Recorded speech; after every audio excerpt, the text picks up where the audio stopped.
Je ne suis ni un génie de la finance, ni un millionnaire. Je ne suis qu'un lecteur qui vient de terminer la lecture de ce livre, L'homme le plus riche de Babylone de George Samuel Clayson.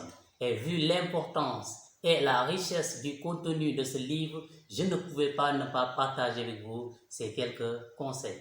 Après avoir lu ce livre, j'ai su que devenir riche n'est pas impossible, que vous pouvez devenir la personne que vous rêvez d'être, que l'argent, le bonheur, la célébrité, la renommée sont à la portée de tous ceux qui sont prêts et déterminés à jouir de ces bénédictions.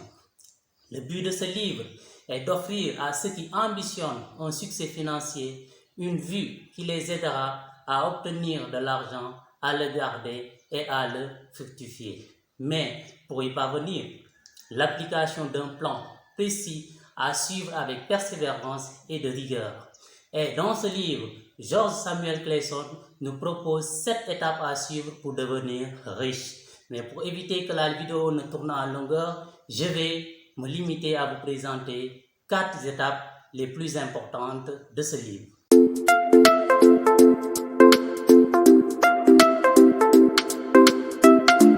Bonjour à tout le monde, mon nom est MN Mike. Je suis ravi de vous retrouver dans cette nouvelle vidéo. N'hésitez surtout pas à la liker et à la partager avec vos contacts si elle vous a plu. Et surtout de vous abonner et d'activer la cloche de notification afin de pouvoir recevoir mes prochaines vidéos.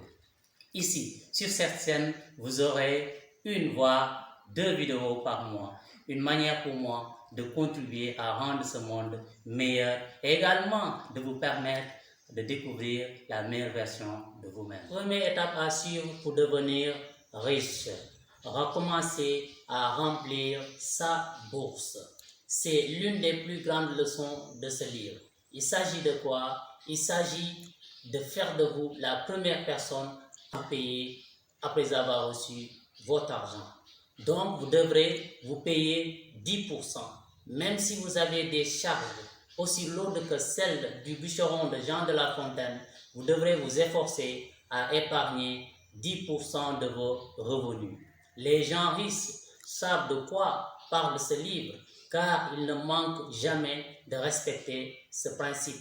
Et ceux qui n'y parviennent pas, c'est parce que tout simplement ils ont du mal à appliquer la deuxième étape. Deuxième étape à suivre pour devenir riche, contrôlez vos dépenses. Ce livre nous recommande de vivre en dessous de nos moyens ou bien en fonction de nos moyens. Maîtriser ses dépenses, c'est faire bon usage de l'argent qui vous reste après s'être payé. Mais pour pouvoir maîtriser vos dépenses, il va falloir que vous connaissiez la différence qui existe entre le besoin et le désir. Le besoin, ce sont des dépenses obligatoires. Le reste n'est que désir.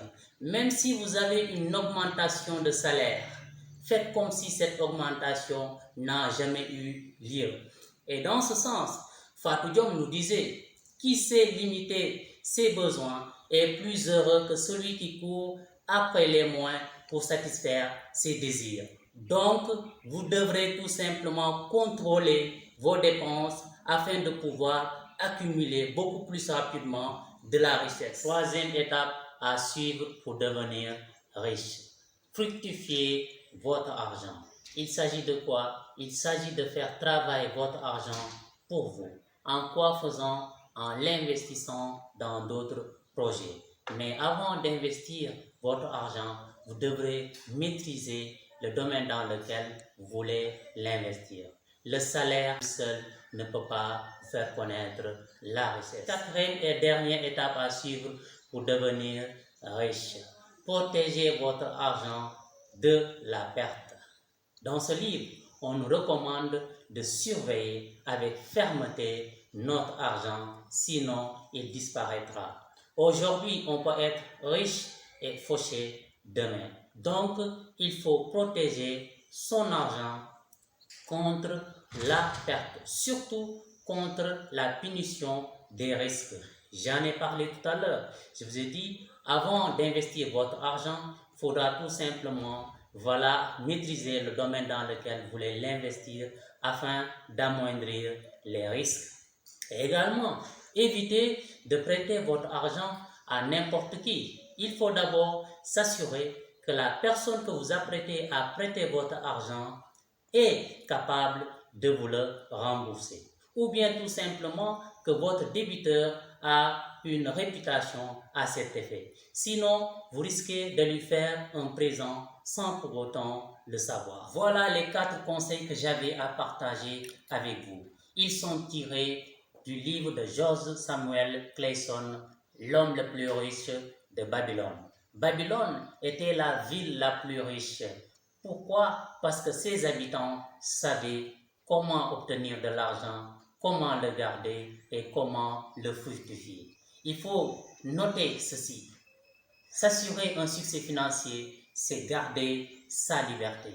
Et dans ce sens, Fatou Diom nous disait, les gens qui vous donnent trop sont des vampires. Sous prétexte de faciliter votre existence, ils vous bouffent votre liberté.